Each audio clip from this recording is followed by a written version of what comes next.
You've been doing this most of the day today. Hey, Keith, how you doing? I'm doing good. Doing good. Yeah, Yeah.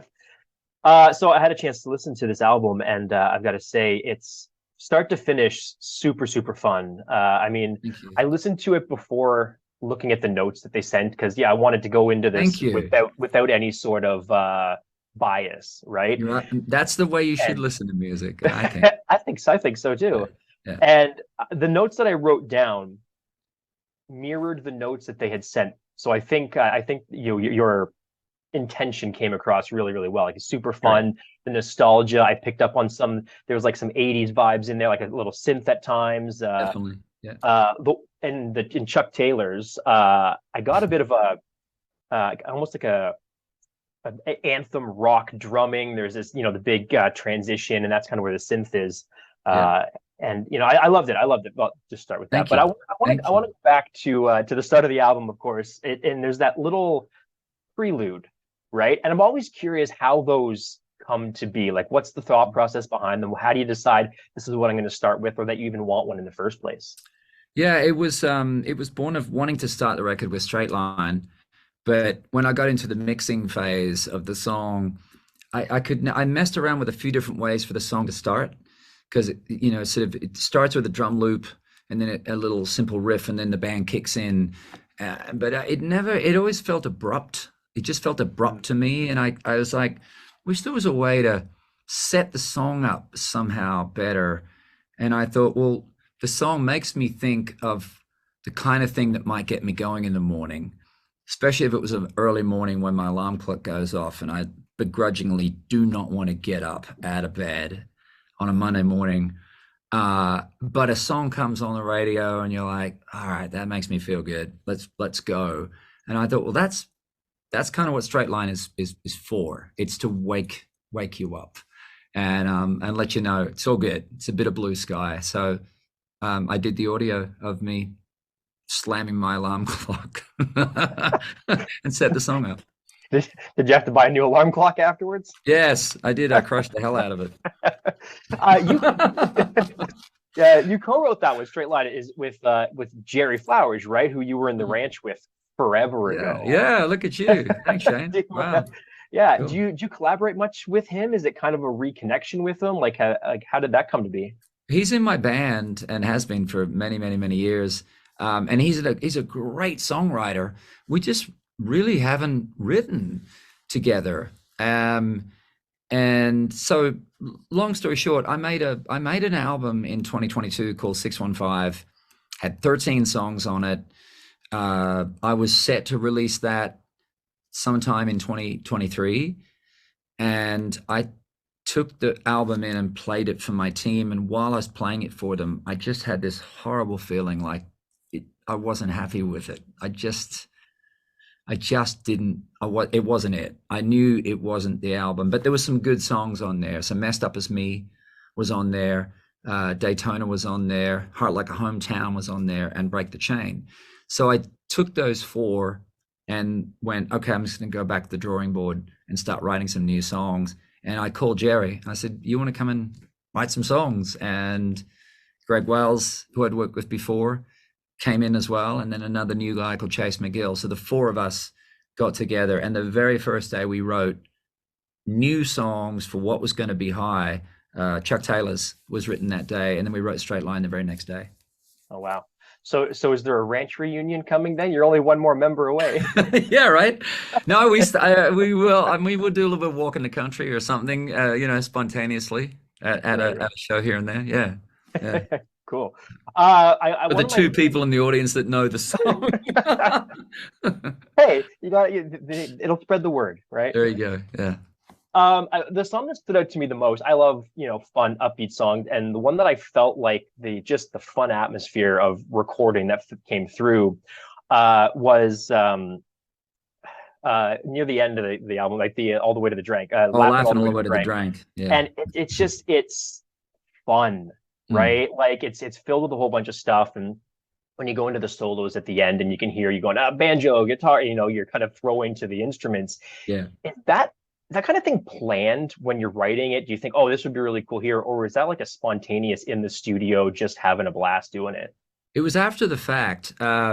That song came about, any musicians listening will relate to this particularly.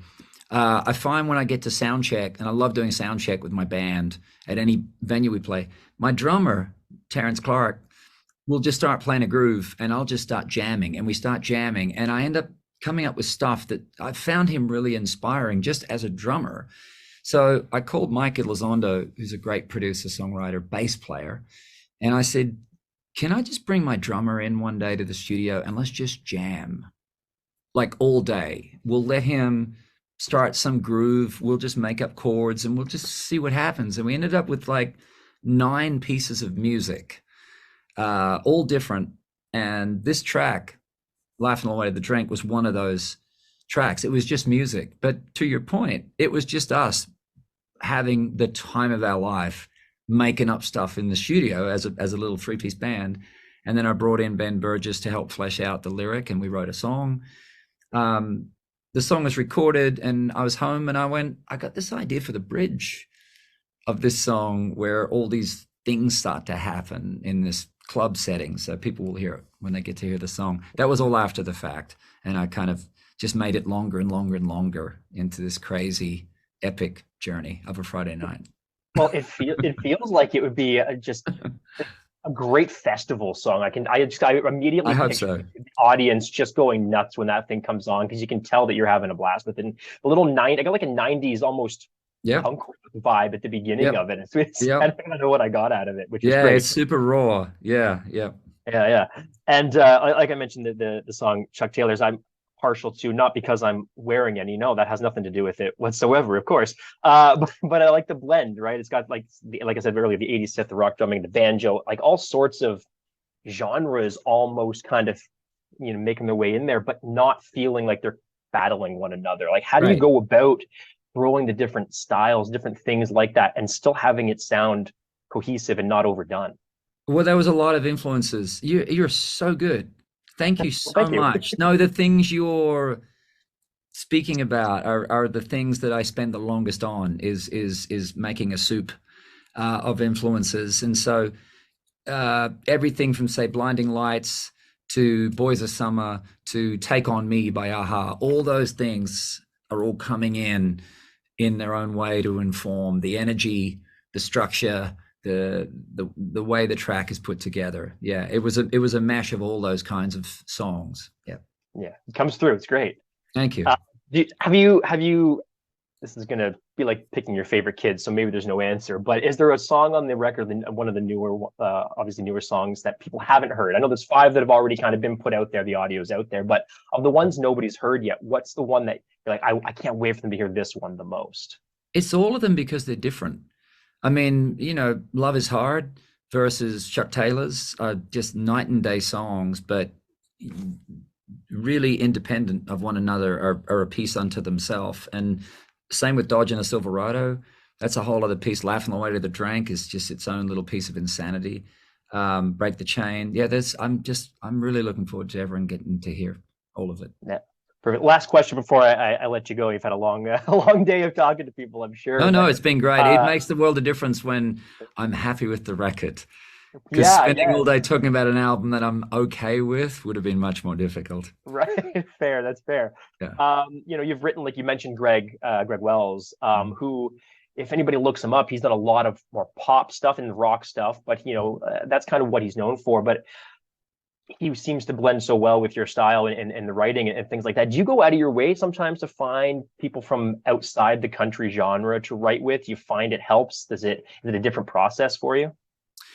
It does. And part of 615 was wanting it to only be Nashville centric. The structure idea was like, I'm not going to write with anybody outside of here. It's all going to be here, blah, blah, blah, blah, blah, blah.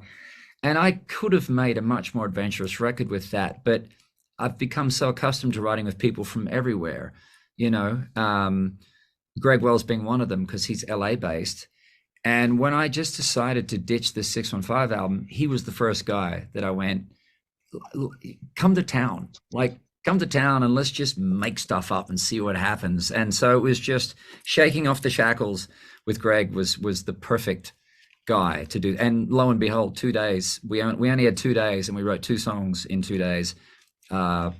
and it was exhilarating. And we wrote Wasted Time, and another song that was back on Ripcord, and another song on Graffiti U. So we've written a bit together. My Wave was the song, but I love writing with him because he's just another whole other dimension of music that I don't have. Right. Yeah, and that's where the fun comes in, right? Is you get Yeah, those other influences, like you are obviously throughout the whole album.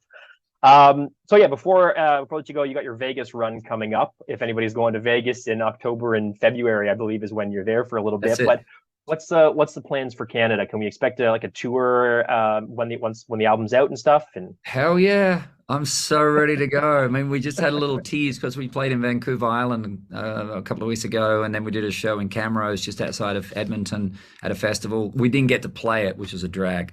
But I'm psyched to get back up and play, particularly with this album. I mean, we've slid a few songs into the festival sets already, and the response has been so good. So I'm nice. psyched to get touring proper. Well, hopefully we'll get you close to here. I'm in Timmins, 8 hours north of Toronto, so Right. Yeah. it's a little ways away from there. I know you were here in like 2017, but Uh-huh. hopefully we'll get you close by and we can come and see you. Hope so too. All right. Well, I can't wait for everybody else to hear this album. September 20th, everything will be available, not just the 5 songs that are out right now. It's recording this, and people are going to love it. It's going to do great, I'm sure. Thank you. Thank you, Shane. And thanks for the questions, man. I so appreciate it. Absolutely, anytime. Yeah. Yeah. Thank you.